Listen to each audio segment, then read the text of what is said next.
Right. Hello, everybody. So today we are going to be going over blood vessels. So in your Edmodo, go to the post that says blood vessels. We have a link for the reading. We have my email where you can send your assignments. And we have the practice questions. So let's take a look at this. If my internet will comply. Okay, come on.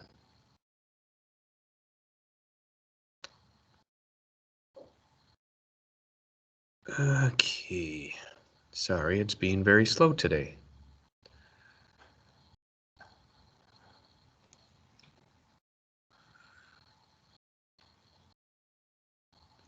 Okay, hello.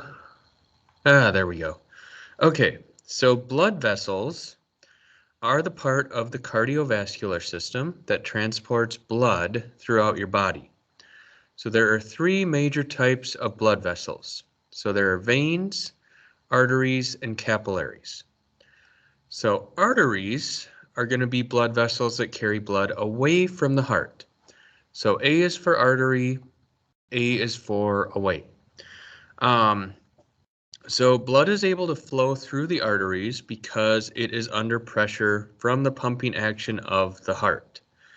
The exception to blood being carried away from the heart would be the coronary arteries that supply the heart muscle cells with blood and actually travel toward the heart.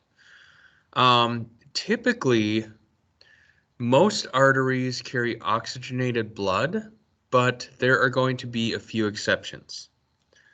The largest artery is going to be the aorta. And then we get to veins. So veins carry blood toward the heart.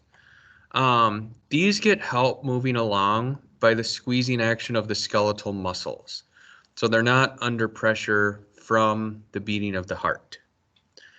All right. Most veins are going to carry deoxygenated blood, but there are going to be a few exceptions.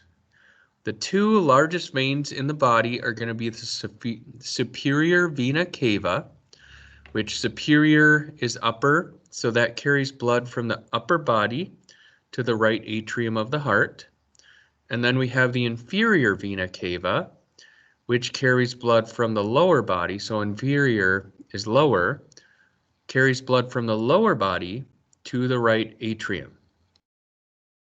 And the smallest veins are called venules.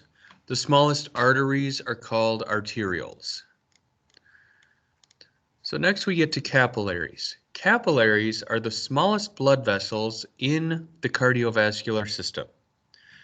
All right, they are so small that only one red blood cell can fit through at a time, and the red blood cell needs to deform just a little bit.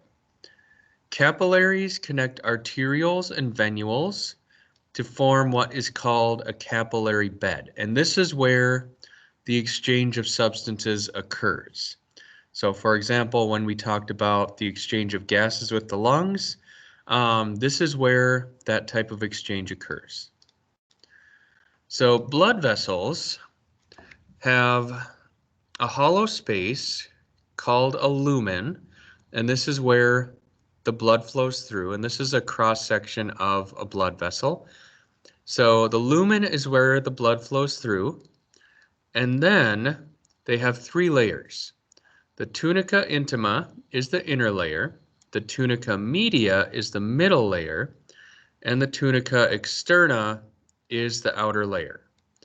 And then here's a little bit clearer of a picture of all those layers. All right. So blood